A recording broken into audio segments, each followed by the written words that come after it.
Shana Tova. All right, I don't hear you in the back. Shana Tova. We're going to invite everyone to take a seat. Please be very sensitive that we do not have any doors, you might have noticed. We're an open congregation, but that also means when you're in the hallway section, our new atrium there, our foyer, it is a little bit noisy. So try to go a little bit further down the hall when you're there, or just keep, as Bruce said, keep your temple voices. I also want to remind you before we get started, there is someone from Jewish Family Service, Laverne, who is in our library. If anyone has experienced any kind of crisis or needs to talk to someone, they're available throughout this time of services, and we'll be there on Yom Kippur as well. All right, so I'm going to go over there. We're going to congregate, and we're going to get started. Everyone have a book? Everyone got a book? Yeah.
Shana Tova.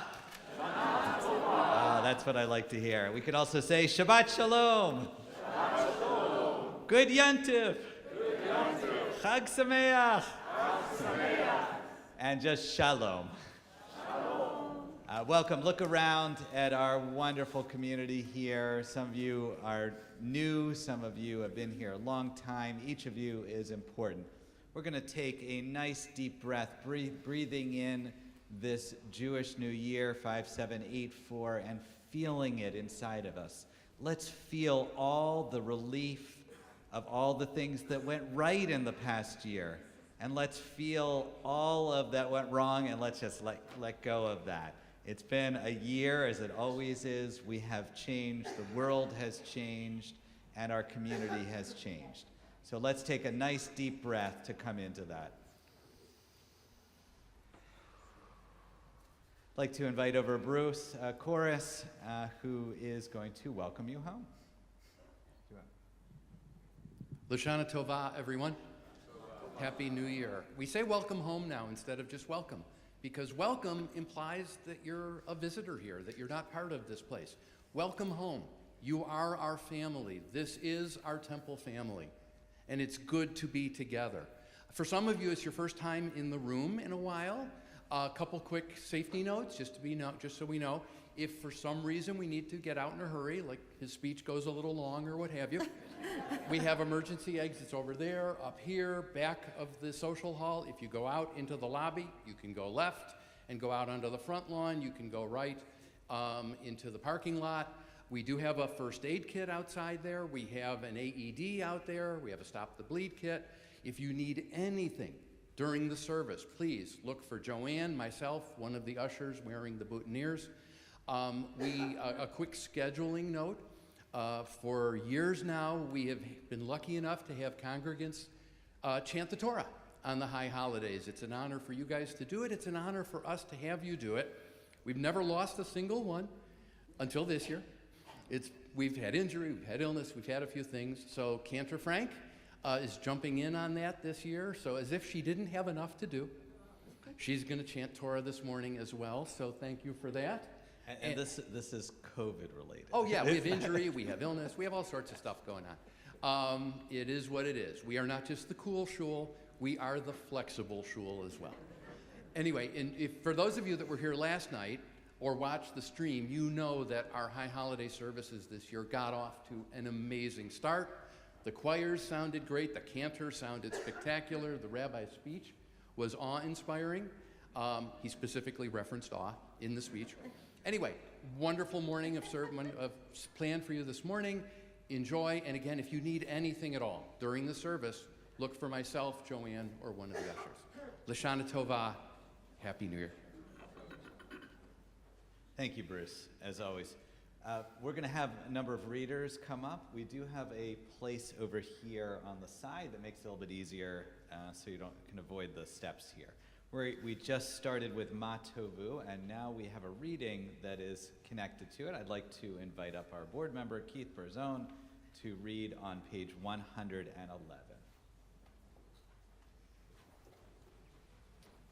Ma Tovu, how good they are. These tents of Jacob, how beautiful, the homes where Israel dwells. And blessed are all who have a home, and when so many yearn for shelter and for care. And blessed are we who share this house, which shelters us, where we belong. This house of Torah, this house of love, of sacred assembly and communal strength. In small and humble rooms, in splendid sanctuaries, today our people greet the turning of the year. We stand with all of them this morning, grateful we're alive to meet this day, first dawning of the year. For all of us, no matter where we've traveled, come back to celebrate the season of return. Give praise to this morning. Give thanks for our gathering. Give ear to the ancient call that brings us home. Our hearts rise up in hope. Our spirits reach for new beginnings.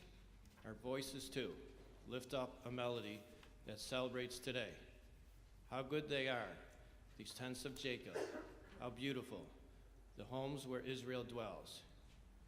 Here in this place of prayer and song, hear the call that stirs the soul. All may enter, let none stand apart. Sisters and brothers, how beautiful and how good. Amen. We turn to Psalm 150, page 135.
rise if you're able on page 142, our call of community.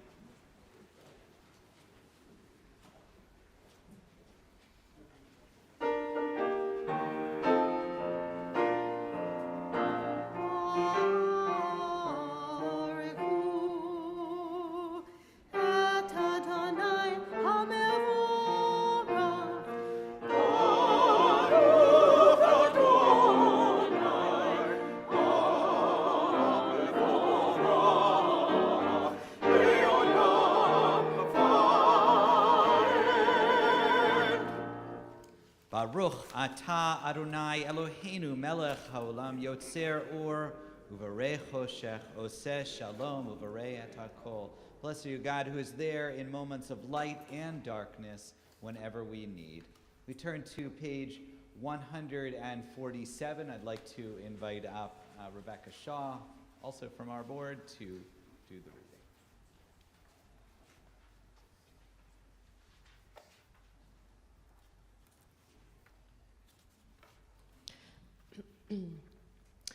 I am the blossom pressed in a book, found again after 200 years. I am the maker, the lover, and the keeper. When the young girl who starves sits down to a table, she will sit beside me. I am food on the prisoner's plate. I am water rushing to the wellhead, filling the pitcher until it spills.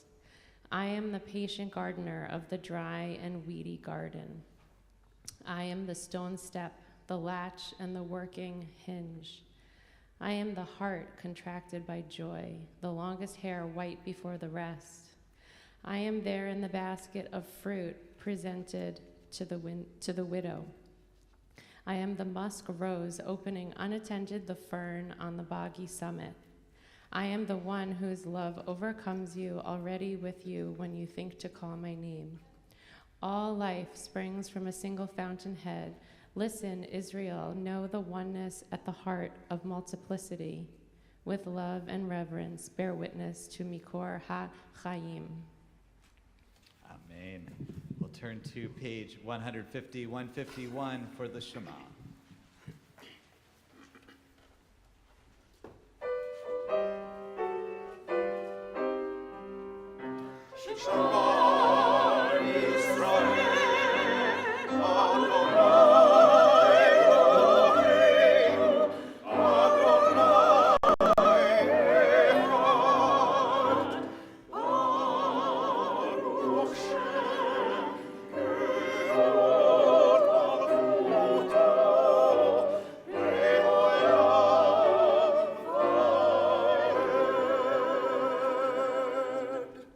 Seated.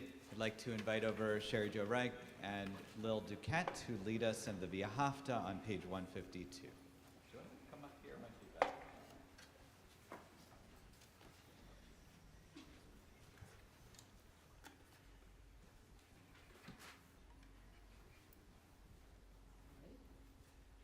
Via Hafta et Adonai Elohecha v'chol levavecha uv'chol nafshecha uv'chol meodecha v'hayu ha'dvarim ha'eleh asher Anohi mitzavecha hayom al levavecha v'shinatam levanecha v'dibarta bam v'shivtecha v'beitecha u'leftecha v'derech u'shavtecha u'kumecha u'shartam liot al yadecha v'hayu tostafot bein einecha u'schavtam al mezuzot beitecha u'visharecha Leman tizkeru v'asitem et kol mitzvotai v'tem kedoshim le'Elohechem Ani Adonai Elohechem Asher hotzeti echem me'eretz Mitzrayim liot lachem le'Elohim Ani Adonai Elohechem.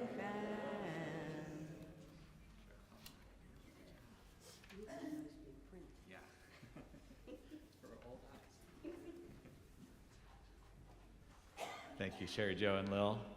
We continue on page 155 with a meditation on the Shema, and I'd like to invite up Tara Karch-Cross to do the reading.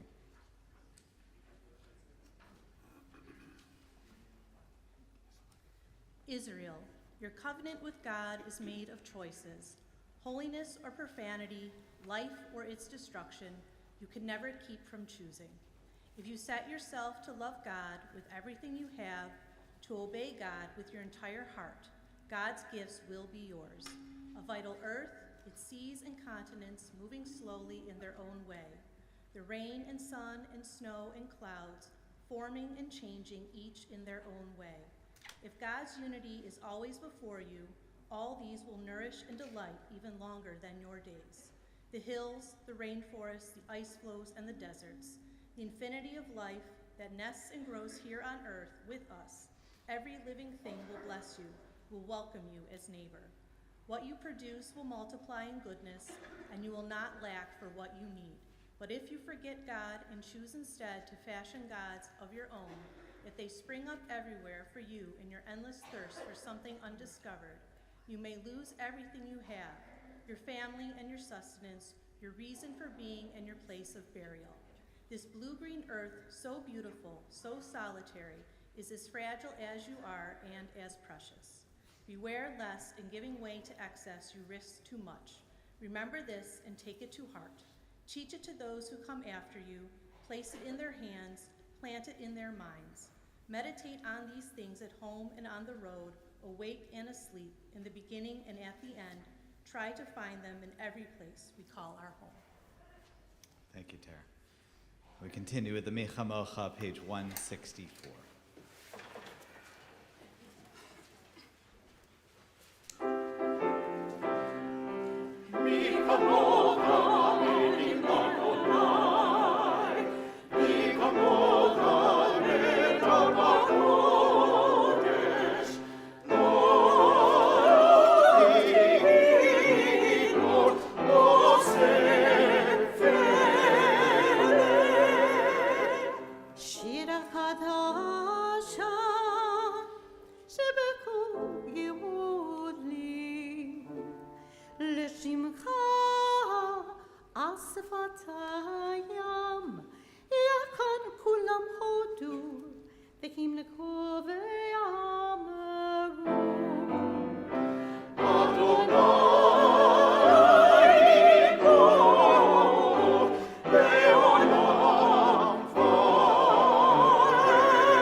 We're about to enter into the silent Amida, and I just want to point out there's a beautiful voice when we hear the silence in here. One of my favorite daveners in our community, Jessica, in the back. She has a beautiful voice, and if you hear her, it'll echo throughout our community, and I hope it'll help our meditations as we go into the silent Amida. I invite you to rise on page 164, 166. 166. We continue with our silent meditation through 168.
continue on page 168 with a prayer for life, Zochreno, remember us for life.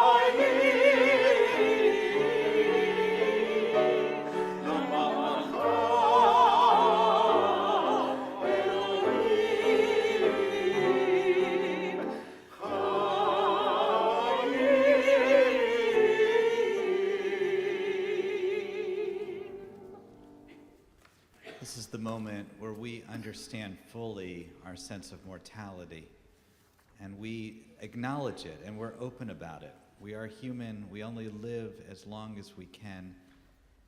On page 174, as we turn to the Unatana Tokef, this is the prayer where we really acknowledge that mortality in the middle of the page.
Let us proclaim the power of this day, a day whose holiness awakens deepest awe and inspires highest praise for your dominion. For your throne is a throne of love, your reign is a reign of truth. We turn to page 176 and read together. And so a great shofar will cry, Tekiah. A still, small voice will be heard. Angels in a whirl of fear and trembling will say, behold the day of judgment, for they too are judged. In your eyes, even they are not blameless. All who come into this world pass before you like sheep before their shepherd. As a shepherd considers the flock when it passes beneath the staff, you count and consider every life. You set bounds, you decide destiny, you inscribe judgments.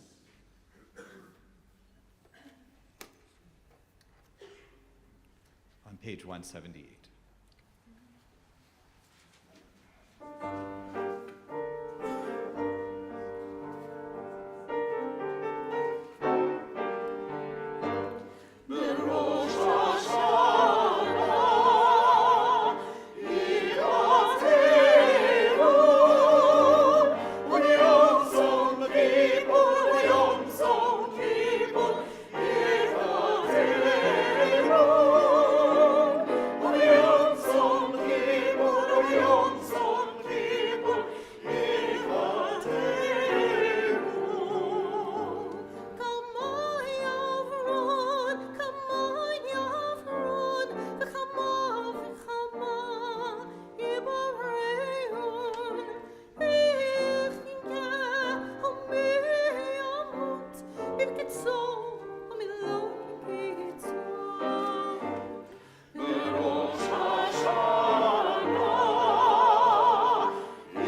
together.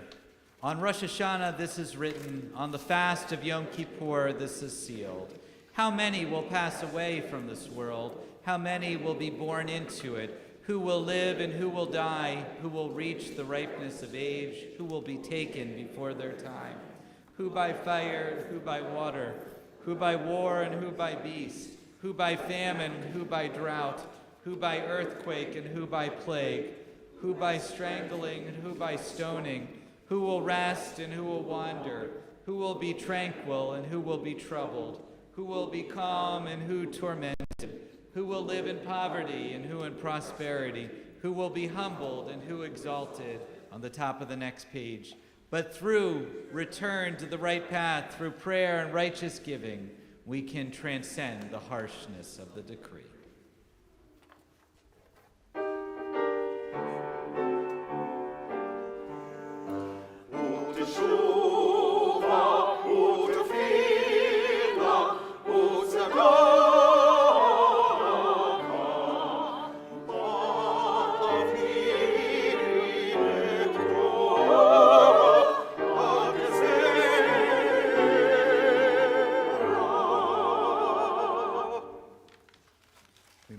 Towards the shofar service, and I'd like to first invite up, we have an honor, Walter and Diane Gordon, Remember for Life on page 197.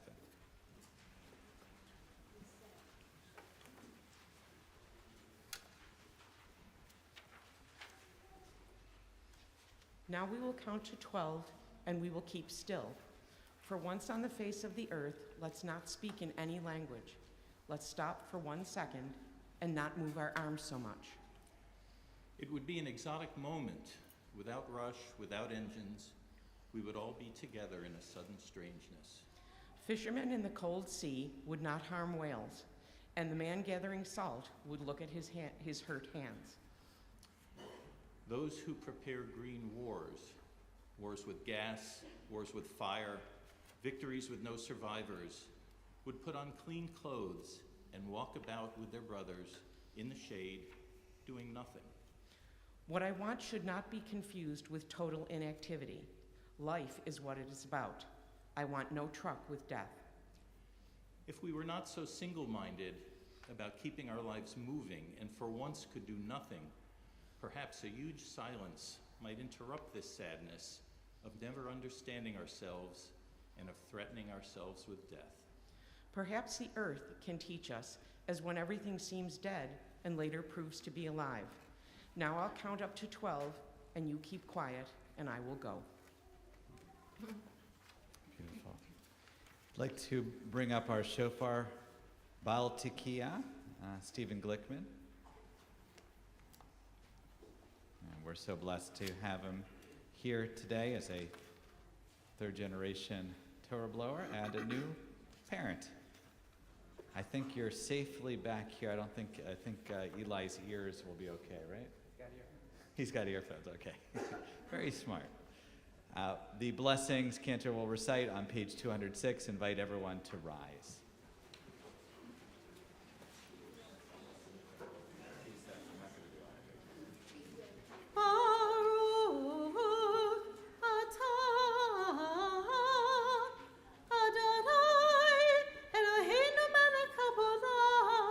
אשר קדשנו במצוותיו, וציוונו לשמוע קול השופר.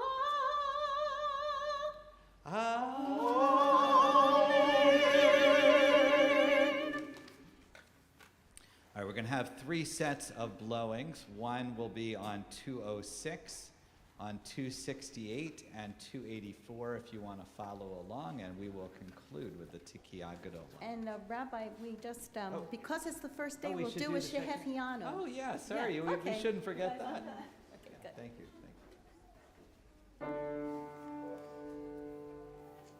Baruch atah Adonai, Eloheinu melech haolam, שהחיינו וקיימנו והגיענו לצד הזה, שהחיינו וקיימנו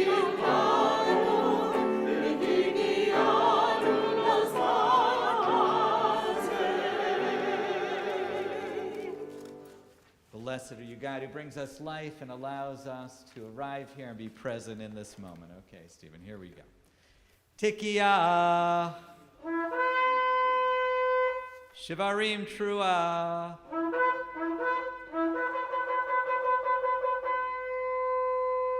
Tikia. Tikia. Shivarim. Tikia. Tikia. Trua.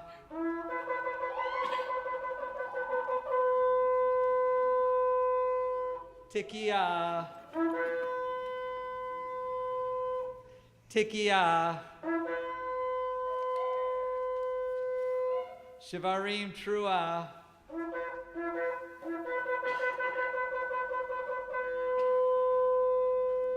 Tikia. Tikia. Shivarim. Tikia.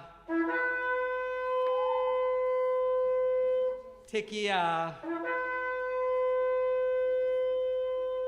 Trua.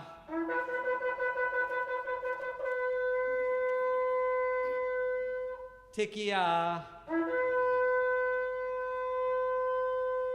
Tikia. Shvarim Trua.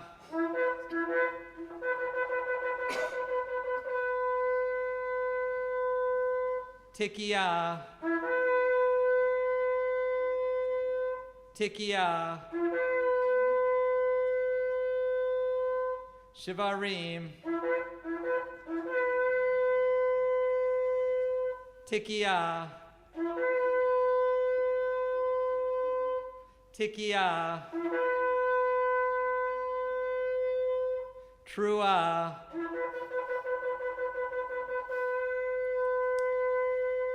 And before our final blast, we're going to announce this together. I know, Sherry Joe, you had your new shofar. You want to go in the back there? And look at, what's the animal that it's from? An oryx. Any animal with a hollow shofar as well as a kosher animal is able to have it. So we're going to say Tikia Gedolah together, and let's really revel in this moment. Okay, ready? 1, 2, 3. Tikia Gedolah.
Can you feel that sense of joy and pride? How wonderful for us to represent this age-old tradition here and to really have it resound in a way that our ancestors no doubt would have been pleased.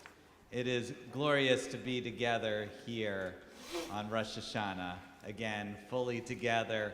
I was talking to Todd over here, just looking back at our new windows and our new social hall and pickleball courts over there. Raise your hand if you had a chance to play pickleball on the courts this year. Yeah. It's open. We've been talking. I talked to David Sapphire. They're looking at 7 o'clock in the morning hours, so just be on the lookout. Yeah, sorry, Maureen. So, what a year it's been. My maternal grandmother, my grandmother Clara, our closest relative really, was a real spark plug. The older sister of many brothers, she knew how to mix it up with the best of them. One day when she was 10 years old, a girl in her 5th grade class was teasing her mercilessly about being Jewish, calling her, I imagine, all sorts of names, and we can imagine what they were. The problem for this girl is that my grandmother knew where she lived. And even more importantly, she knew that where this particular girl lived was just past where my grandma Clara lived, in the West End section of Boston, the same section as my grandmother always reminded me Leonard Nimoy grew up. So after school that day, my grandma Clara, as a 10-year-old, ran home as fast as she could to her family's second-floor apartment and prepared a bucket of ice-cold water. She then went out to her balcony and waited. When the other girl went by, she poured that water right on her head, dousing the poor, unsuspecting girl with water and letting the girl know exactly what she thought of her. Grandma Clara would often tell this story with a mischievous smile on her face. This is how you deal with the anti-Semites. That's what she was telling me. But despite this bravado she showed as a 10-year-old, Grandma Clara was indeed afraid of the Goyim. She was conditioned to be. They were the reason her parents had come to the country in the first place, fleeing pogroms in Russia to the safety of America. Everything in her kishkis told her to be on guard. America in the 1920s, you might remember, is the era of Henry Ford and Charles Lindbergh. Was not exactly a hospitable place for Jews. So when she heard I started wearing a kippah out openly in 11th grade, she almost had a fit. She called my mom hysterically. She said, "Wear a hat over it." As a young man, I internalized this fear, watching my back as I walked down the street. For my friends and I, those of us who wore kippot, we made sure to follow our grandmother's instructions, covering our Jewish identities with baseball caps. America, as we've been told many times by family and community, was good to the Jews, but not so good you could afford to be wary. Anti-Semitism was always lurking, waiting, like my grandma Clara on her second-floor apartment, to pour cold water over our poor, unsuspecting souls.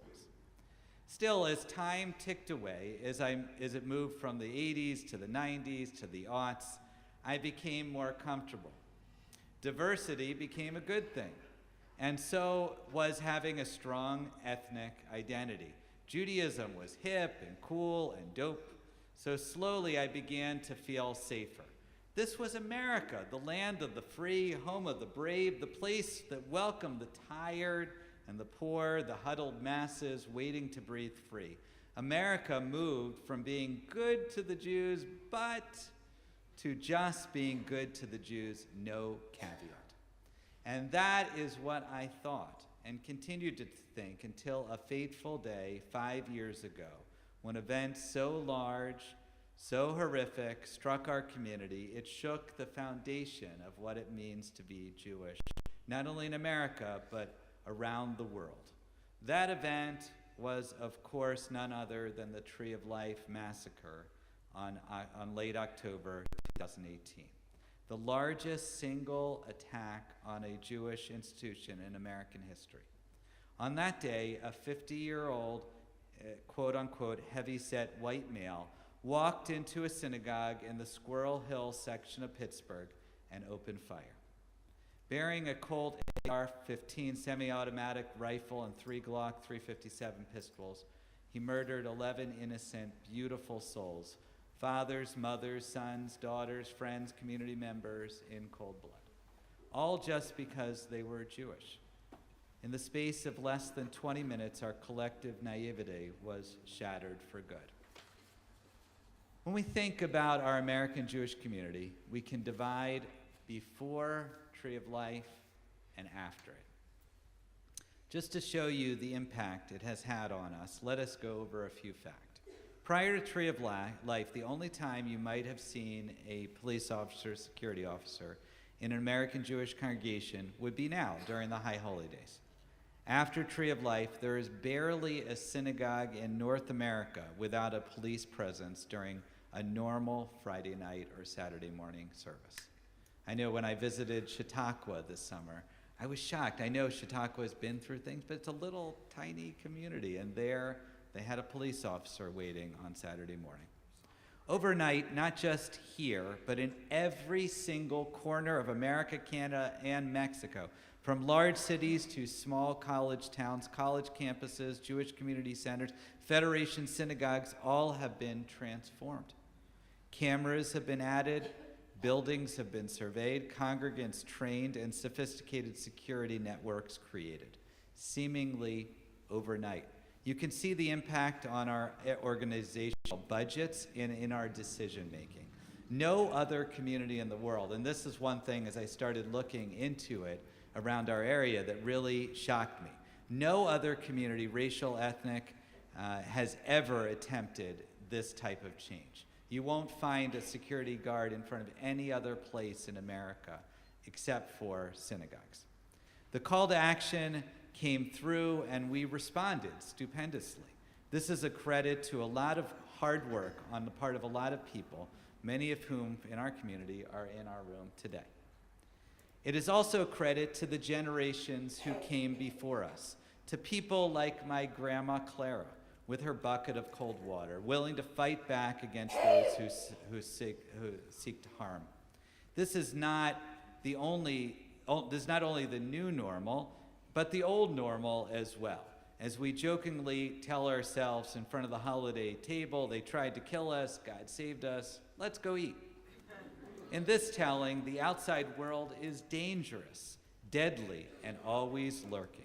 In this version of the story, we have to be vigilant. When the time comes, it will be up to us and only us to save ourselves. And yet, is this the only way that we tell our story? Is the unascribed they always out to kill us or hurt us? Is God the only one that saves us? Are we the only ones? Could the story of Tree of Life and of Jewish history in general be told differently?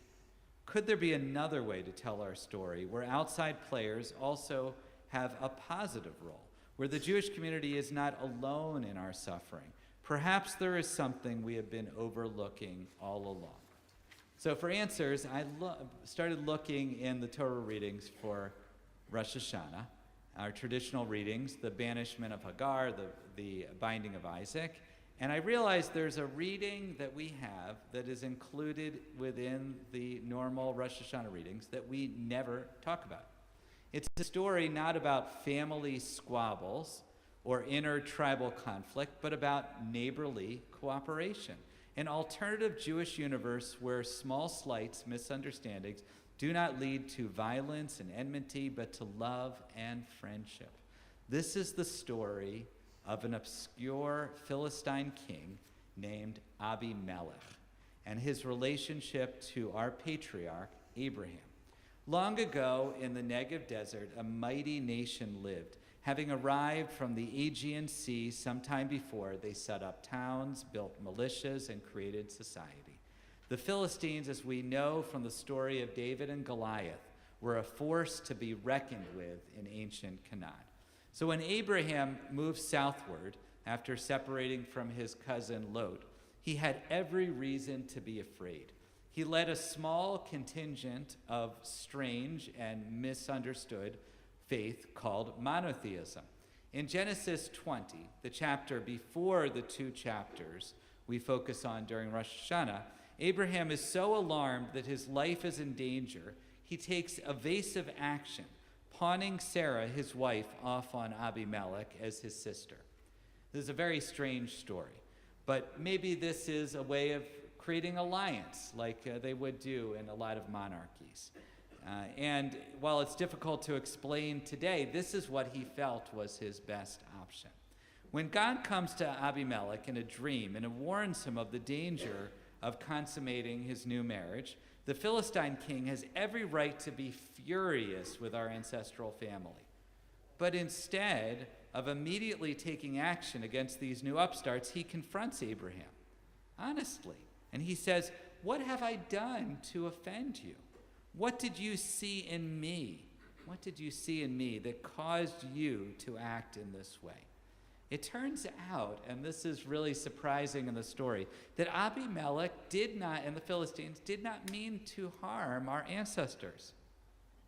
He was not the bad guy or that our ancestors made him out to be. Instead of leading to conflict and enmity, this first interaction between the 2 leaders, because of Abimelech's honesty, leads to an agreement between the 2 men, which they pledge their loyalty to one another in a truly beautiful manner. They say to one another, "This is the kindness which you shall show me at every place where we shall come. Say of me," it brings tears to me, "He is my brother, Ahu, not my enemy, but my friend." So when another confrontation between the 2 men arises several chapters later, during our Rosh Hashanah Torah reading, the foundation of respect has already been laid. In Genesis chapter 22, Abraham has heard a report that Abimelech's people have taken over one of his people's wells. Water, as we know, being precious in the Middle East, this is grounds for war. But war is not what happens. Instead of the 2 men coming together and fighting, they come together to create another covenant between them, a brit, pledging to continue to work together, not only in that moment, but with their children and their children's children and their children's children as well. The chapter ends with a beautiful sentiment. Abraham lived in the land of the Philistines for many days. I love this. It comes out of nowhere, and usually we just skip right by it. But that sense of peace, he lived in this place that was not his own in safety. The story runs contrary to everything we know about our relationship with our neighbors. Instead of "they tried to kill us, God saved us, let's eat." This is, "they tried to help us, God saved us, and we ate together." Let's look back now at Tree of Life, using this story of these 2 Abes, Abraham and Abimelech, to serve as a guide to a new way of looking at the event. When the horrific event happened, the outside world was there for us. They responded to the call for distress and apprehended the suspect within 20 minutes of his entering the building, mitigating what could have been an even worse massacre. That weekend, the calls for sympathy came from all directions, from every segment of American society, all faiths and no faiths. They poured into our sanctuaries and gathering places. At Temple Besedek, the old building in Gettsville, there were over 500 people overflowing into the room, most of them not from our Jewish community. And on the months and years that have followed, the goodwill has continued all the way through the trial and eventual conviction of Robert Gregory Bowers this past June. Just think of all the many members of the outside community who have stepped in to assist us here in Buffalo. Police officers that stand at every service.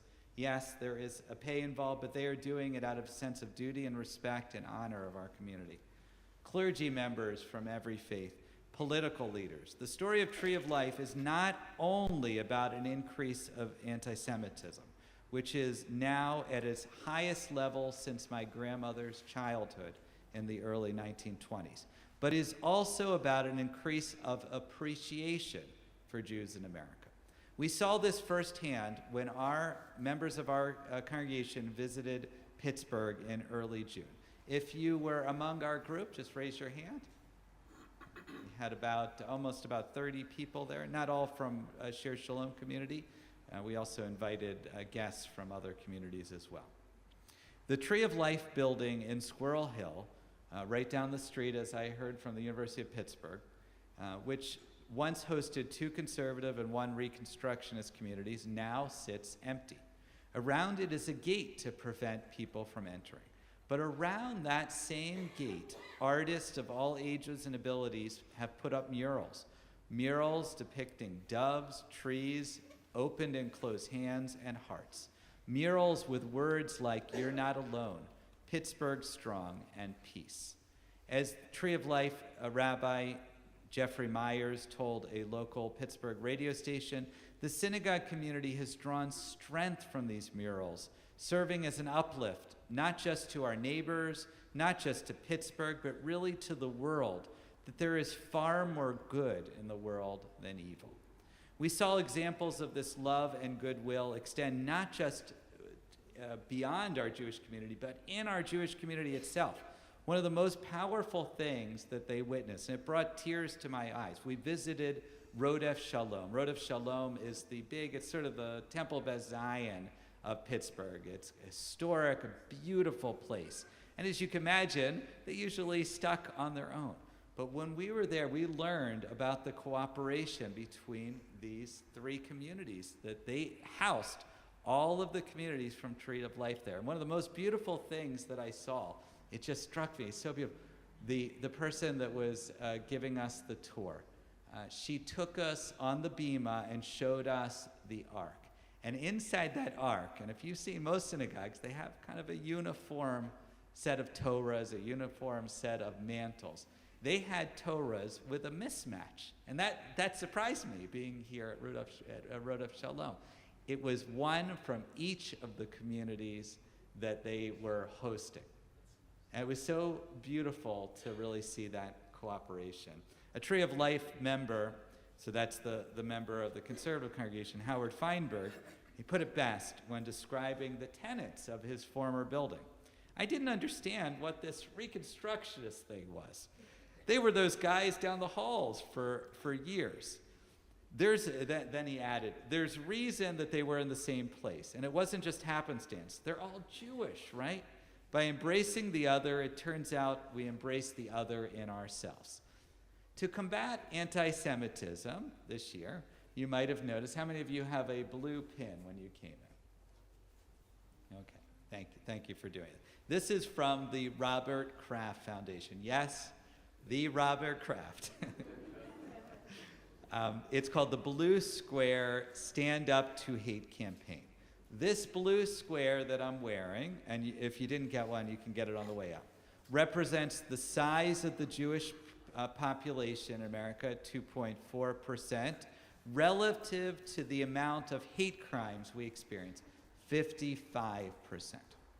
The campaign is an attempt to bring awareness to the outside world just how severe the threat is to our community relative to our size.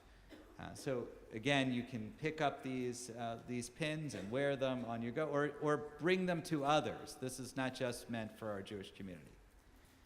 If she were alive today, my grandmother, Grandma Clara, would no doubt be wearing one of these pins. And hopefully, looking around, she would see that we were not alone in this world, but have millions of others standing by our side. In the 1920s and 30s, we were truly strangers in a strange land, a land that was not always so hospitable to people like us. Now, a century later, we too have reason to be on guard, but today we stand side by side with our neighbors, just like Abraham did with Abimelech in the Negev desert thousands of years ago. We too wish to live out our days in the land of the Philistines side by side with our friends from other communities. And as Isaiah tells us, knowing that while hatred of the other is still lurking, love, compassion, kindness are in abundance, an endless well ready to be refilled. To a good, sweet year ahead. Hashanah Tova Umetu. I'd like you now to turn in your leaflets. And we have a wonderful song about love that Cantor and the choir have prepared.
Days be lighter? How could the heart feel? How might the lens get wider if we loved like that?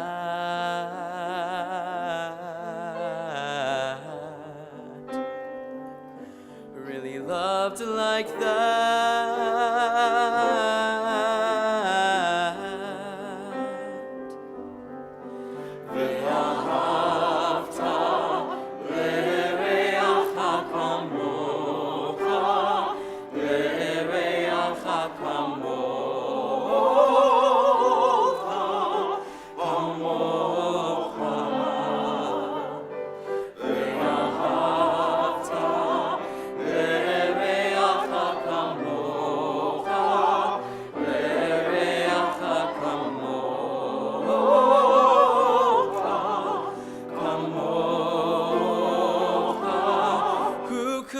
Saved?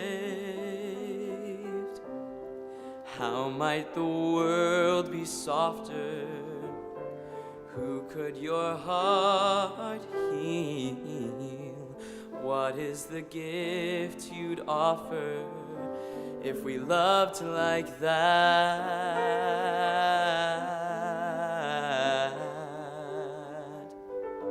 Really loved like that?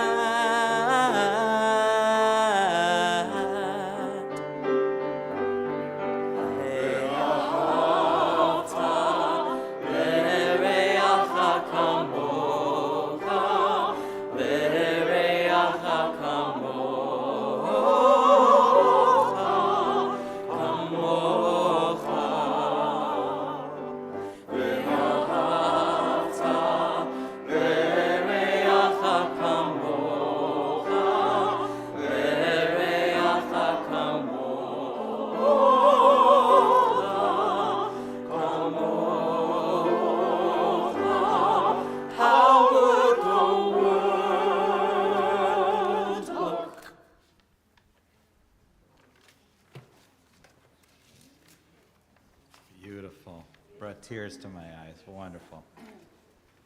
At this point, we are going to turn to the Avinu Malkeinu on page 223. Let me see something. And I think Naomi's here. Why don't you come on up and help us open our ark? Where's Naomi? Where are you? No, sorry. I'll tell you which. It's Naomi Goldstein. There you are. Sorry, there's multiple Naomis. I apologize.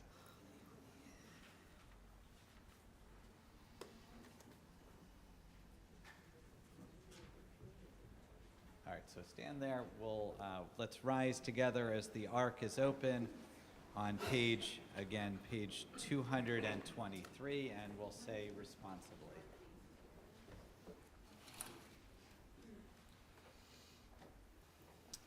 Avinu Malkeinu, Almighty and merciful, hear our voice. Avinu Malkeinu, we have strayed and sinned before you. Avinu Malkeinu, have compassion on us and on our families. Avinu Malkeinu, halt the onslaught of sickness, violence, and hunger. Avinu Malkeinu, halt the reign of those who cause pain and terror. Avinu Malkeinu, and Avinu Malkeinu, renew for us a year of goodness. Together, Avinu Malkeinu, almighty and merciful, answer us with grace, for our deeds are wanting. Save us through acts of justice and love.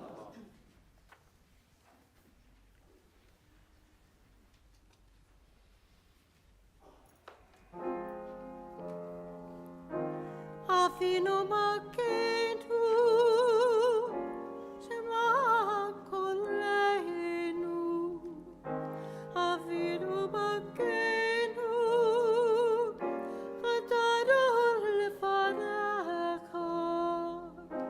Avinu Malkeinu, Molanenu.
Torah carriers up here. I'd like to invite up Melanie Lieberman, Mac Barnett, and we have Todd Sugarman. Surprise, you're one of the we're going to be turning to our Torah service, which is on page 228. Come on up here, either through the middle, either way, whatever's more comfortable. Just what's going to be happening as we come through. We're going to be singing the prayers, the traditional prayers, before we bring the Torahs out. But as we bring the Torah out, each of you will go down a different section And if you want to take your prayer book, your tallis, or your hand and touch the Torah, everyone will have an opportunity. And at the very end, I'll need Judy and Monstern as the Torah undressers to join me up here. Okay, we got that? All right, here we go. I think so.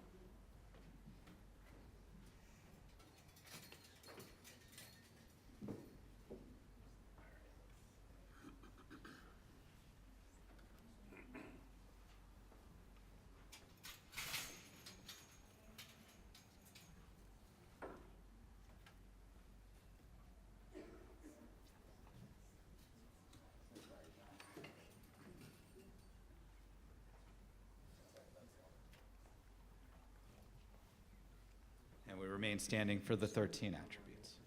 Stand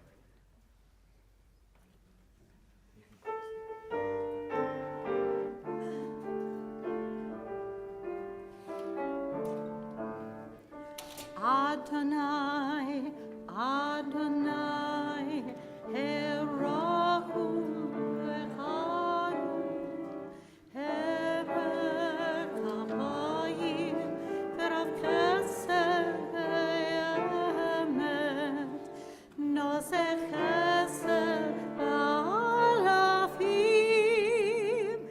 Noseh Avon Ma'avesha V'chata'ah.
Call of the Shema, a call and response.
Noach, that was wonderful. Everyone have a chance to touch the Torah? They did a great job. All right. We are ready for our Torah readers. And as Bruce said at the beginning, we've had to fill in the gaps, so Cantor has stepped up, and we're very, very grateful for that. So our first Aliyah, we have Susan Biter, all the way from Orchard Park. Is that right? Hamburg. Sorry. It's on the border, maybe. I'm going to bring this with me. We are on the reading, page 230, page 238. All right, let me bring, you got it?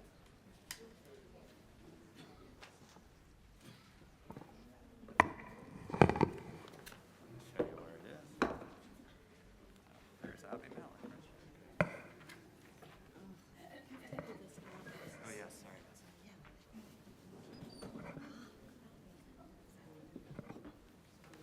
Right at the bottom over here. Right at the bottom. Yeah, whatever you want. We just need it ready for Mark. Baruch hu et Adonai hamborach. Baruch Adonai hamborach le'olam va'ed. Baruch atah Adonai Eloheinu melech haolam. Asher bachar banu mikol ha'amim. V'natan lanu et Torato. Baruch atah Adonai noten haTorah. Amen. Adonai pakat et tzara kasher amar vayas Adonai tzara kasher diber vatahar vatelech tzara Abraham ben lizkunav lamoed asher diber oto Elohim vayikra Abraham et shem beno hanolad lo asher yalda lo Sarah Asher yada lo Sarah Yitzchak vayamor Avraham Yitzchak beno ben shmonat yamim kasher siva oto Elohim v'Avraham ben me'at shana v'hi valed lo Yitzchak beno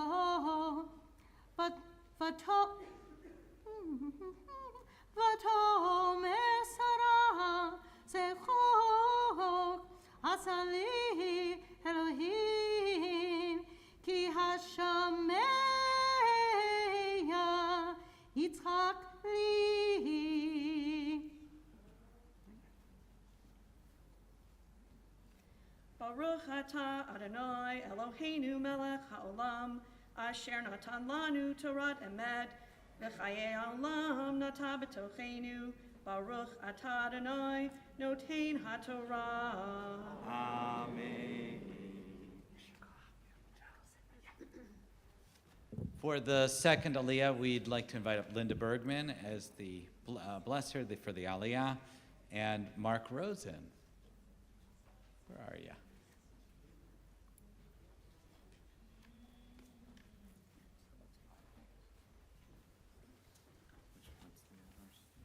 Verse 7, Atonement.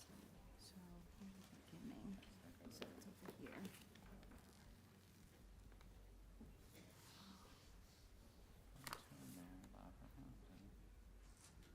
Tomer me and Aliyah, okay.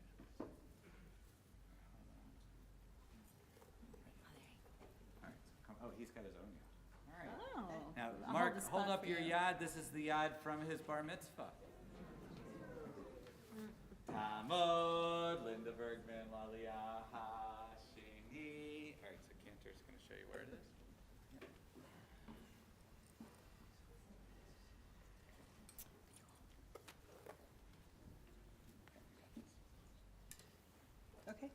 Baruch et Adonai Hambarak. Baruch Adonai Barak. Baruch Adonai Hambarak Leolam Ha'ed. Baruch atah Adonai Eloheinu melech haolam. Asher bakar banu mikol ha'amim. V'natan lanu et Torato.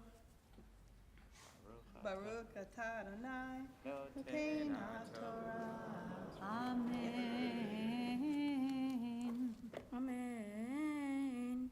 Vatomer mi melel l'Avraham Eini kavanim Sarah Ki yaladati vein lizkunav Vayikal hayeled Vayigamal Vayas Avraham Mishte gadol Beyom Higamel et Yitzchak Vater Sarah et Ben Hagar Hamithrit Asher Yaladah Avraham Netzachek. Baruch atah Adonai Eloheinu melech haolam. Asher natan lanu Torah emet. V'chayei olam atah b'toreinu. Baruch atah Adonai Noten HaTorah. Well done. Good job. All right, so I'll just add that to the rest of the whole thing. Okay. All right, for our third Aliyah, we'd like to invite up the DeBrowns. Let's see, did that just get changed? Oh, there you go. Yeah, John and Ronnie.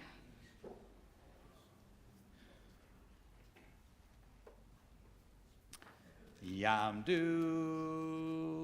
Mohelet and Ish Mohelet, Valvosh Mohelet, Laliah Shlishi.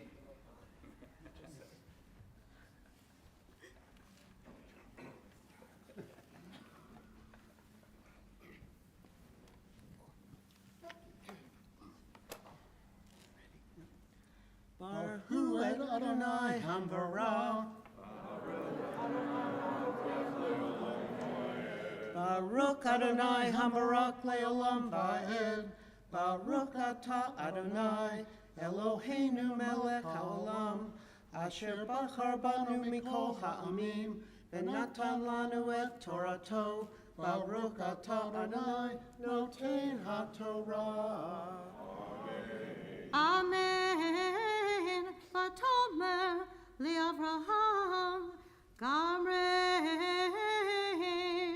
Ha'ama Hazot et Menah Ki lo yirash ben Ha'ama Hazot Ibni Yitzchak Vayera hadavar me'od b'nei Avraham Odovno Vayomer Elohim El Avraham Egira be'enecha al hanar v'al amatecha kol asher tomar elecha Sarah shema bekola ki Yitzchak vayikra lecha Sarah וגם את הבן האדמה לגוי אשימנו כי זרעך הוא וישכם אברהם בבוקר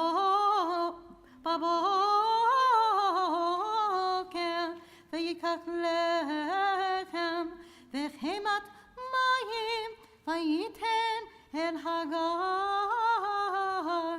שם על שכמה ואת הילד וישלחך ותלך ותטע במדבר באר-שבע וילכו המים מן ההמת ותשלך את הילד תחת אחד השיחים ותלך ותשב לה מן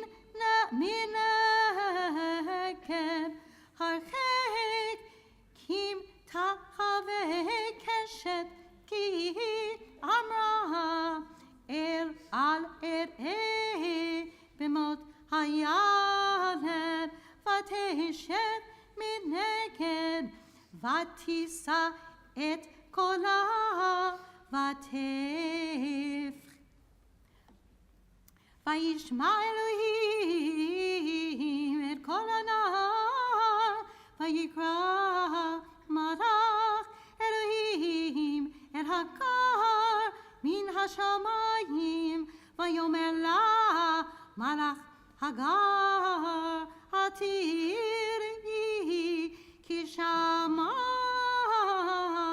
אלוהים אל קול הנהר באשר הוא שם קומי זיהי את הנהר והחזיקי את ידך בו כי לגוי גדול השימנו. ויפקח אלוהים את עיניה ותרא באר מים ותלך ותמלא את החמת מים ותשק את הנהר. ויהי אלוהים את הנהר ויגדל וישב במדבר ויהי רובה קשת וישב במדבר פרן ותיקח לו אמו אישה מארץ מצרים.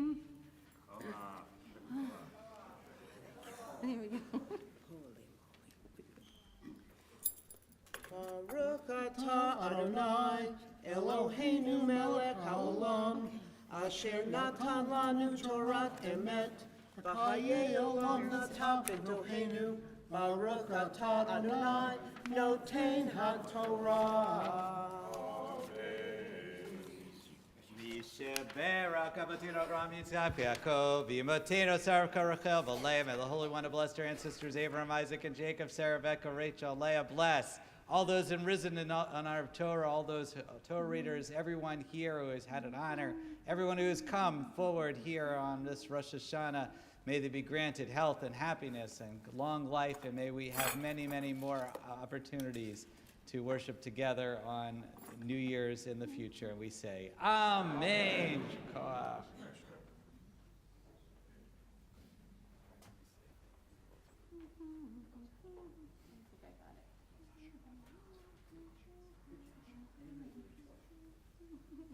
All right, we're ready for our Torah lifter and our Torah dresser. We have the Rosens, Adam and Jen Rosen. I told Adam this is our heaviest Torah.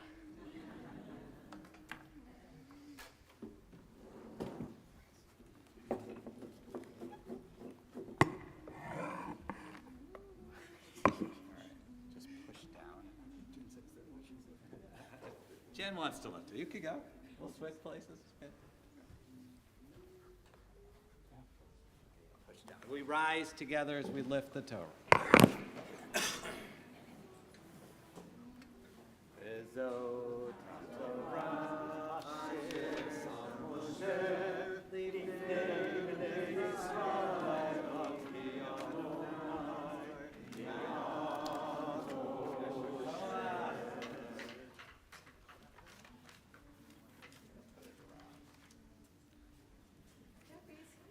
Oh, he is? Okay, great. Oh, there he is. You're hiding. I was like, look, you got it. Couldn't find it. I scared the kids. No, it's not. It's my fault. Never been quite so happy to see someone. 1 second. I thought I was doing the Haftarah too.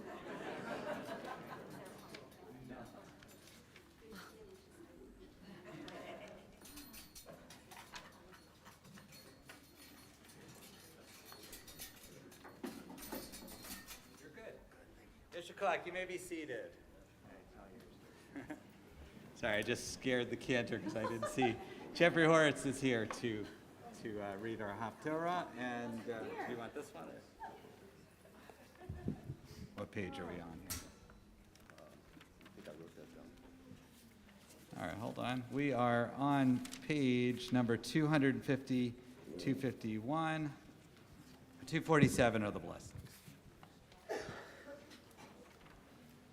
Baruch atah Adonai, Eloheinu melech haolam, asher bachar b'nevim tovim, v'ratzah v'divrehem ha'ne'emarim be'emet. Baruch atah Adonai, habocher b'torah, u'Moshe avdo, u'Yisrael amo, u'v'nevi'ei ha'emet v'tzedek. Vayihi ish echad min haramatayim, tzofi mehar Ephraim, u'shmo Elkanah, ben Yerocham, ben Elihu, ben Tohu, ben Suf, Ephrati, V'lo shetei nashim, shem achat Chana, v'shem hashenit Penina, vayhi lifnina yeladim, u'Chana ein yeladim. Ve'ara ha'ish hahu me'iro, miyamim yamima, v'hishtachavot v'lizboach, l'Adonai tzebaot b'shilo, v'sham shenei ve'eli, chafmi ufin echas, kohanim l'Adonai. Vayihi hayom, vayizbach Elkanah, v'natan lifnina ishto, u'chodot baneha, u'v'noteha manot, u'chana yitain, mana achat apayim, ki et chana ahev, v'Adonai sagar rachma. V'chiasata tzarata gam ka'as ba'avor ha'ima, ki sagar Adonai be'arachma. V'chein ya'aseh shana v'shana, midei alota v'veit Adonai, ken tach isena v'tivke v'lo tochal. Vayomer la Elkanah isha, Chana rameh tivki, v'rameh lo tochli, v'rameh yera levavech, halo anochi tov lach me'asara banim. Vatakam Chana acharei achra v'shilo v'acharei shato, ve'eli hakohen yoshev al hakisei al mizuzat heichal Adonai, vehi marat nafesh v'tipalel Adonai uvachol tivkeh, v'tidor neder v'tomar Adonai tzebaot imra'o tir'eh v'ani amatecha, u'zachartani v'lo tiskach et amatecha, v'natata le'amatcha zera anashim, u'netativ l'Adonai kol yemei chayav, u'mora lo ya'ale al rosho, v'haya ki hirbata L'hipalel lifnei Adonai, ve'li shomar et piha. V'chana hi medaberet al liba, rak sifatecha na'ot, ve'kola lo yishamea, v'yachshveha eli l'shikora. Baruch atah Adonai, Eloheinu melech haolam, tzor kol haolamim, tzadik bechol hadorot, ha'el ha'ne'eman, ha'omer ve'oseh, ha'medaber u'mekayem, shekol devarav emet v'tzedek. Amen. al haTorah, ve'al ha'avodah, ve'al hanavim, ve'al yom ha'shabbat hazeh, ve'al yom hazikaron hazeh. Shenatata lanu Adonai Eloheinu, u'kedusha v'limucha, lechavod u'letif aret. Al hakol Adonai Eloheinu, anachnu modim lach, u'mavarchim otach, yiparash shimcha, befi kol chai tamid le'olam va'ed, v'dvarcha emet v'kayam la'ad. Baruch atah Adonai, melech al kol haaretz, mekadesh haShabbat v'Yisrael. Melech al kol haaretz, mekadesh haShabbat v'Yisrael. Melech al kol haaretz, mekadesh haShabbat v'Yisrael. B'yom hazikaron.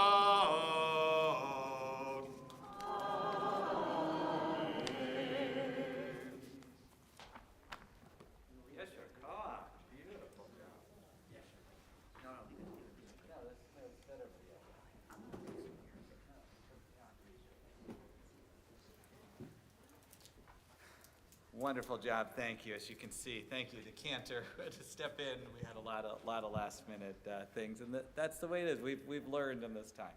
I'd like to invite over our synagogue president, Todd Sugarman, to offer some words to the congregation. Everybody hear me? This is my speech. I got a lot to say. All right. Good morning. This year has gone by very quickly, and many things have happened since High Holidays last year. But before I talk about all the great and exciting things going on in this building, I want to thank all the people who work hard every day to make this a warm and welcoming place. I want to thank Rabbi Alex and Cantor Frank for being the best clergy in town. They always have new and innovative ideas that they encompass in all our services. Cantor Frank, I believe, has outdone herself this year with all the amazing new guests she brought in for our Friday night services. Thank you. Both clergy work extremely hard, and I'm thankful for a great relationship I have with both of them. I want to thank our administrative assistant, Nancy McGordy, who consistently is coming up with great ideas for short trips or activities for our congregants. Thank you to Renee Gatozzi, our bookkeeper, who always provides us with important information about our finances. Thank you to Barry Radlin, our legal counsel. I couldn't do this job without you.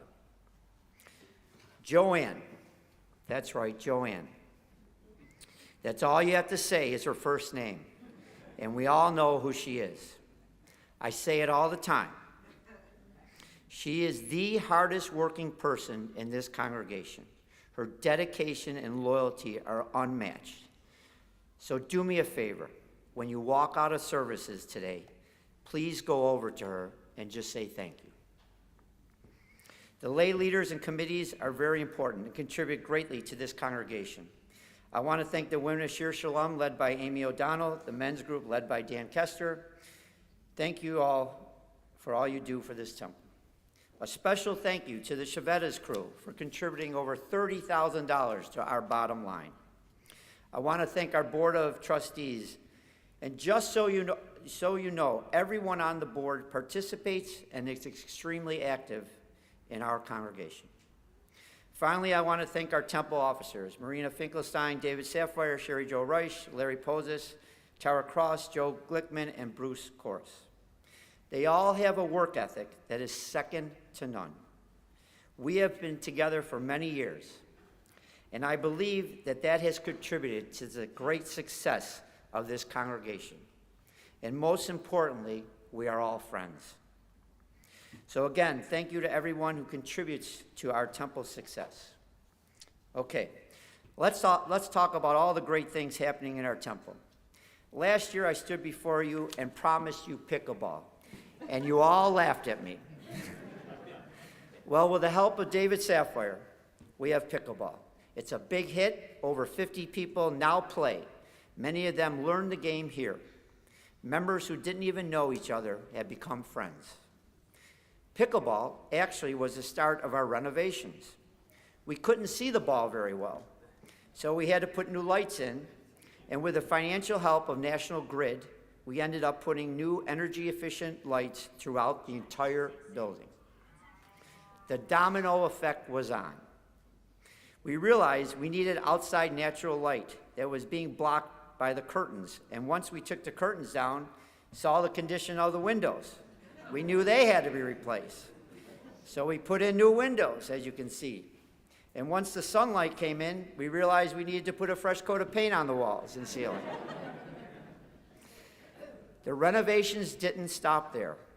As we can all see, our foyer is being renovated with the funds provided by the Ungerleider family.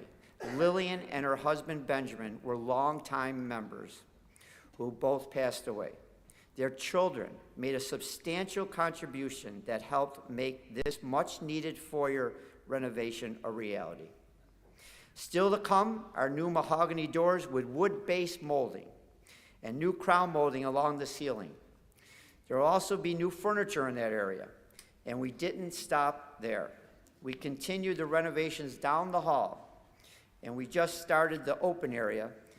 We plan on installing new high-end ceiling tiles, new carpeting, repainting the entire room, and we hope to make this area an area where the congregants might want to use for small dinner parties, small events, that they don't need the big social hall. The main office will be renovated and should be completed by the winter.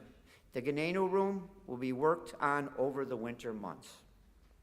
As I wrote in my high notes column this month, this is something with the support from others I feel is necessary to do. The finance people have worked hard since we have merged to watch our spending and invested our funds wisely. And this is the most important fact that I am most proud of. We have exactly as much money in our total funds as we had 11 years ago when we merged. I'll repeat that. We have exactly as much money in our temple funds as we had 11 years ago when we first merged, and that is with the cost of business increasing every year. We always say we want this temple to be around for our kids, and I believe it will. However, I feel it's time now to give back to all the people who have worked so hard to keep us financially sound. Thank you to all those people. Besides all of this renovation, we continue to run great events. I promised you a Winterfest in the social hall last year, and in March, we had a great turnout. In July, we continued with our annual Summerfest, and this year it was raining, but that didn't stop us from quickly moving inside and having another great turnout and a fun time for all who attended. We also have become a hub for many Jewish Federation events and outside fundraisers. We have a great location, a great worship and picnic area, and now we will have an updated facility. Folks, I love this job. This is mine and my wife Pam's second home. It's an honor representing this synagogue. So when Craig Small gives his annual appeal ask next week, please, please, give willingly and enthusiastically. This congregation, this building, it belongs to all of us. But there's still work to be done. In the year 5784, let's make our spiritual home a source of pride for all of us. Lashana Tova. Just want to thank Tad. He was because of the foyer, if you notice, anyone who came in, we didn't even have carpets at the beginning of the week. Tad has been here probably about 40 hours or more every single day. He finally took a break on Rosh Hashanah, Erev Rosh Hashanah, because he knew it was okay. So thank you, Tad. We're going to turn to our prayers of healing as a community. What I'm going to do is if you have prayers that you'd like to offer, people that you'd like to offer, just please raise your hands and we'll go around the community. We're going to be praying Misha Barak by Lisa Levine on page 244 at the top. So just raise your hand if you have people you're thinking about.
And Jeffrey, who read our Haftarah, thinking about your mom, Diane, as well.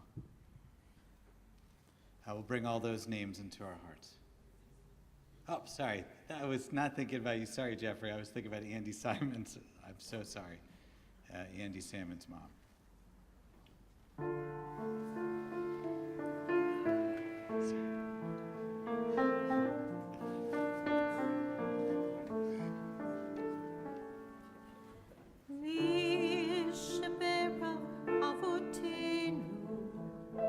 Avraham, Yitzchak, veYaakov.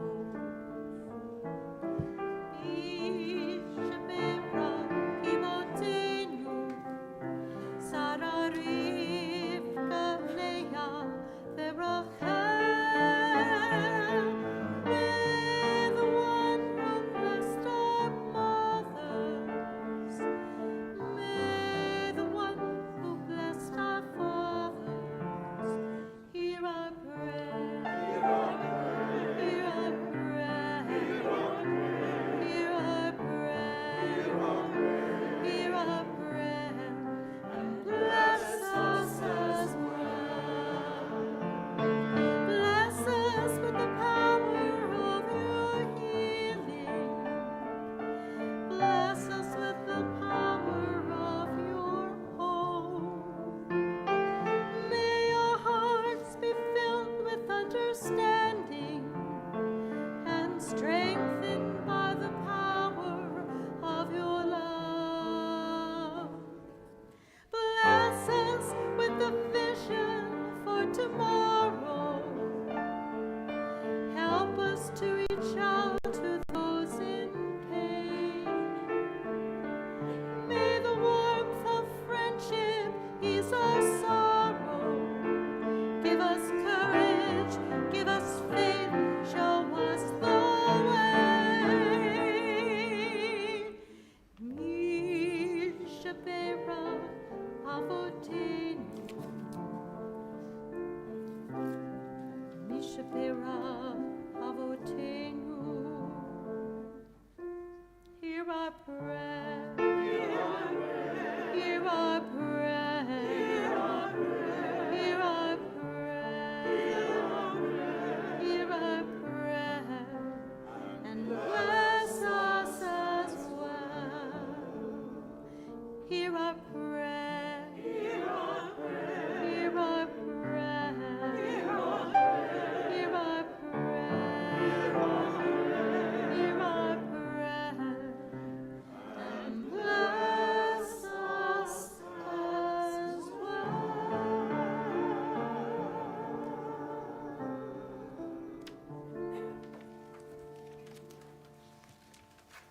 God hear our prayers, and may they go out to all those in need. I'd like to invite over Kirsty and Barry Radlin for a prayer of righteous anger, page 279.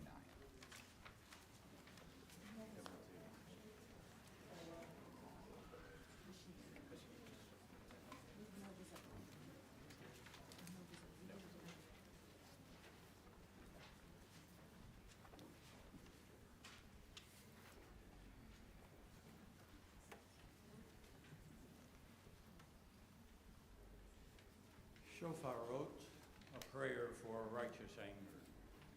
Misery for breakfast, morning coffee with the news of distant deaths, because someone is always suffering, and there is bound to be a crisis raging somewhere, or a quieter catastrophe barely at the threshold of our notice. We are accustomed to the feeling of something going wrong, like static in the background, tuned out so we can get on with our day. And it is just the same as yesterday, and nothing can be done. So there is not much point in getting too upset.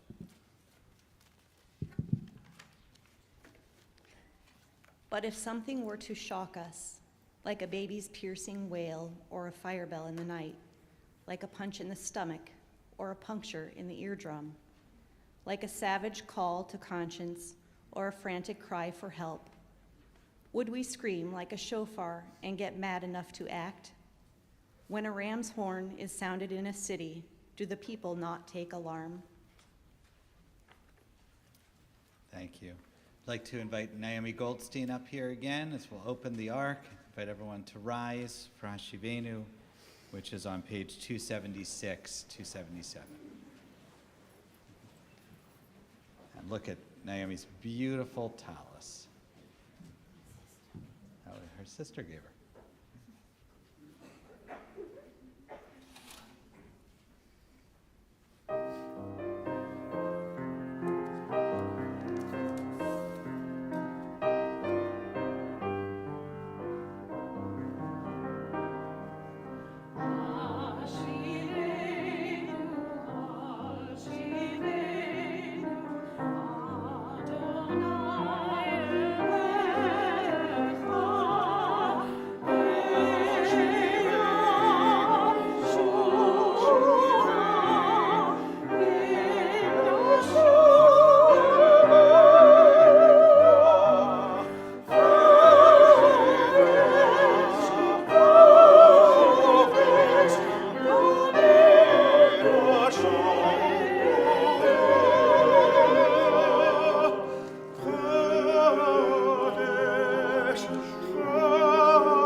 Remain standing for Aleinu, page 286.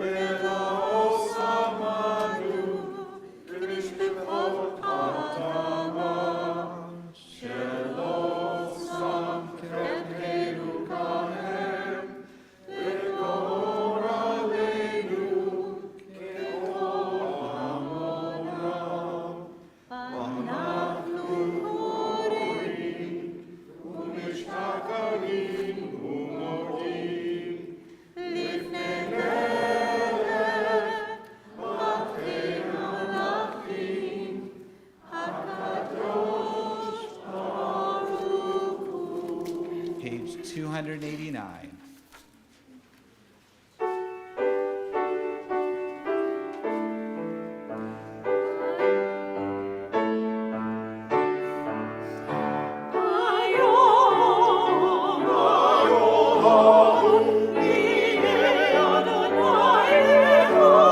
Oh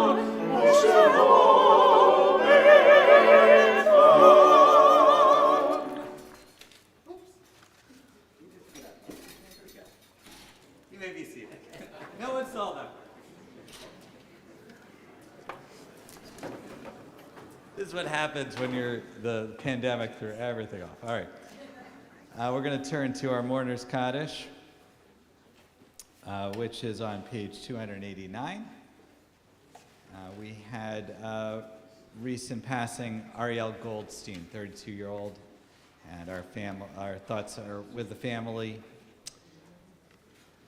We also lost Colette Zappia this week, Lenore Breckman, Eleanor Bloom. And on our Shloshim list from the past month, Kim Brodsky, Annette Collette, Richard Posner, James Stelz, and Carla Weissman. On our yard-site list from years back, we remember Donald Alcock, Robert Algacy, David Arbitman, Esther Arbach, Max Berger, Grace Bluestone, Irving Bunis, Leo Berwick, Dora Chapovetsky, Dov Chapovetsky, Malka Chaya Chapovetsky, Pesach Chapovetsky, Yankeef Joseph Chapovetsky, Alec Cohen, Saul Cutler, Carolyn Foreman, Sarah Kate Foreman, Sidney Friedman, Gerald Glasser, Robert Hill, Jacob Hesch, Salah Hesch, Lizzie Iggers, Betty Markel Jacobson, Samuel Kushner, Joseph F. Lindenfeld, Lilo Lindenfeld, Nicholas Lowinger, Marie Malucci, Belle Nosenchuk, Beatrice Perlstein, Aaron Plaskin, Morris J. Posner, Irving Proper, James Z. Pugash, Morris Reeder, Goldner Shapaznikov, Molly Moses Smith, Lawrence Solatsky, Evelyn Solomon, Cecilia Spiegelman, Martin Tall, Minnie Tobkin, Lawrence Vogel, Stanley Warsaw, Louis E. Weinberg, Irving Wexler, Yanko Winiger, and Mary Vunder. If there's other names, just raise your hand.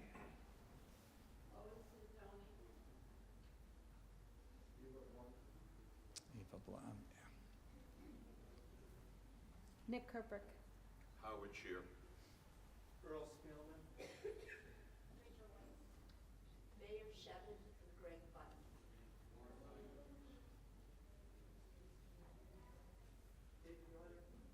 Steve Vogel. Miriam Lindbergh. Carl Lubick. All those whose custom it is to rise and to recite together, again, the Mourner's Kaddish is on page 292, thank you. Yitgadal v'yikadash shemei rabba, v'alma divrach yurtei, v'yamlik malchutei, v'chayechon v'yamechon v'chayed echol beit Yisrael, v'agalau v'yisman kari v'yamru, amen. Yehei shmei rabba mevorach leolam olmei maya. Yitbarak v'yishtabak v'yitpa'ar v'yitramam v'yitnaseh v'yitadar v'yitalev v'yitalal shemeda kudasha b'rechu leila u'leila min kol birchata v'shirata tush v'chata v'nechamata damiran v'alma v'meru, amen. Yehi shlam rabba min shemaya v'chaim aleinu v'al kol Yisrael v'mer, amen. Oseh shalom v'mrama Hu Yaseh Shalom, Aleinu v'al kol Yisrael v'al kol Yoshvei Tevel v'yimru, amen. May the source of peace bestow peace on all who mourn, and may we be a source of comfort to all who are bereaved, and we say amen. You may be seated, Zikronam Livracha, may their memories be for a blessing. Here comes Bruce Chorus with our announcements. Almost dropped it. Lashana Tova.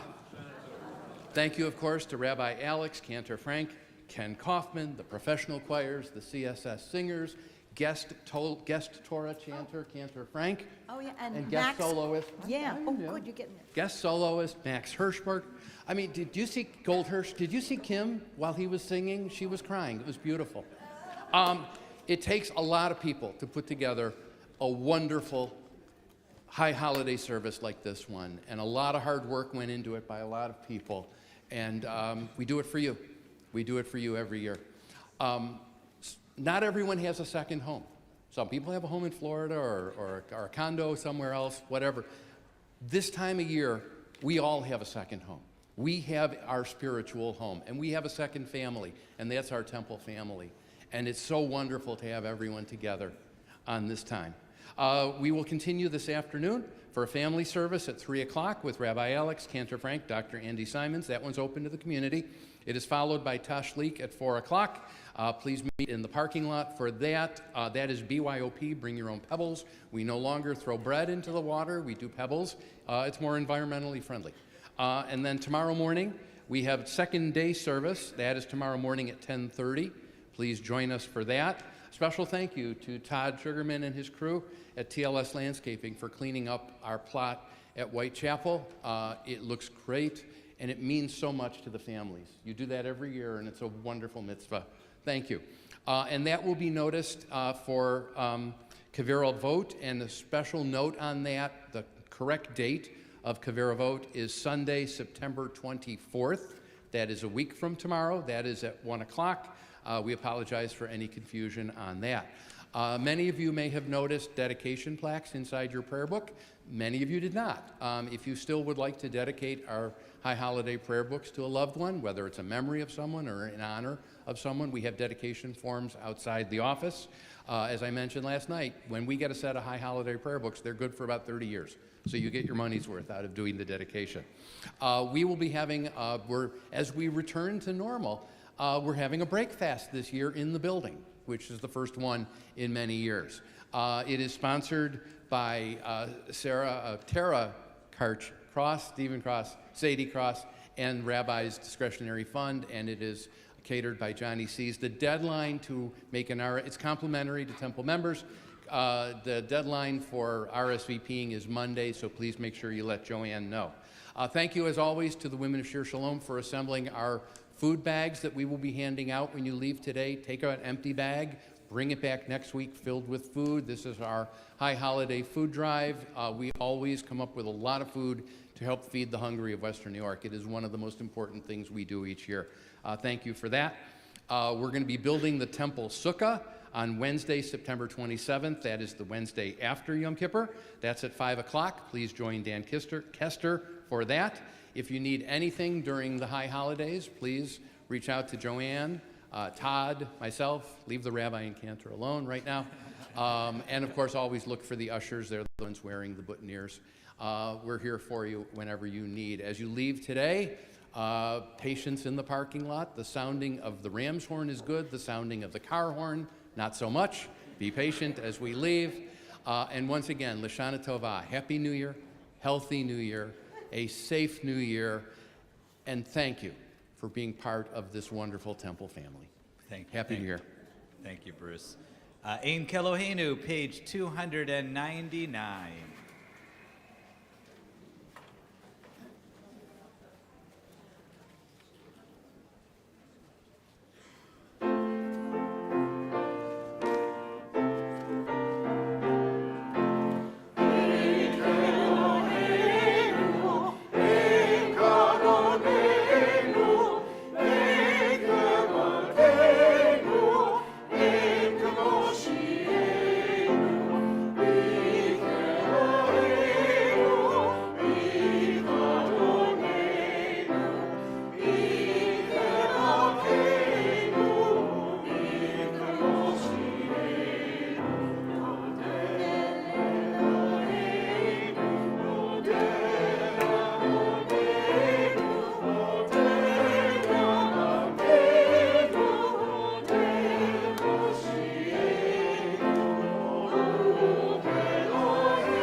Baruch atah Adonai Eloheinu melech haolam borei peri hagadol chaim.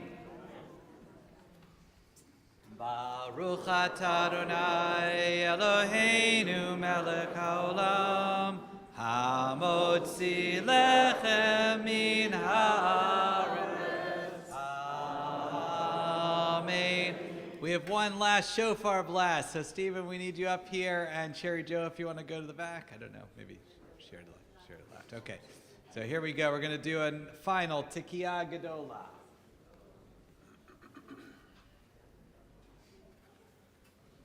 And as you leave, just remember to take out your leaflets. Okay, let's all rise for this. And we'll say it together as loud as we can. Ready? Let's hear it on Sheridan Drive. Tikiyah Gedolah!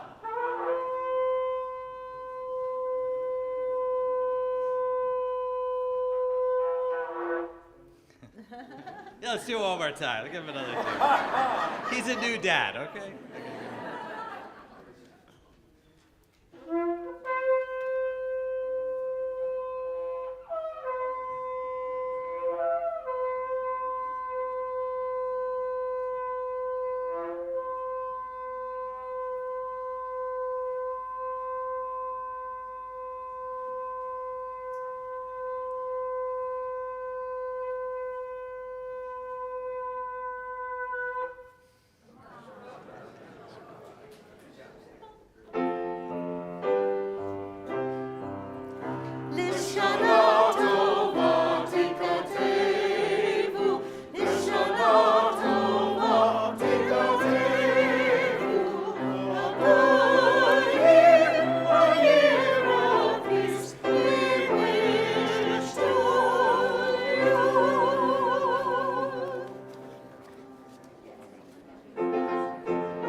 Hayom Tehamsenu, Amen.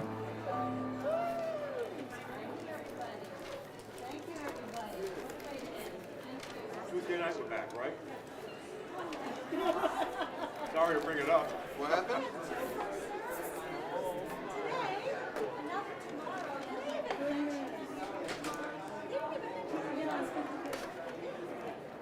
We're not here tomorrow. We're not here until what, Monday?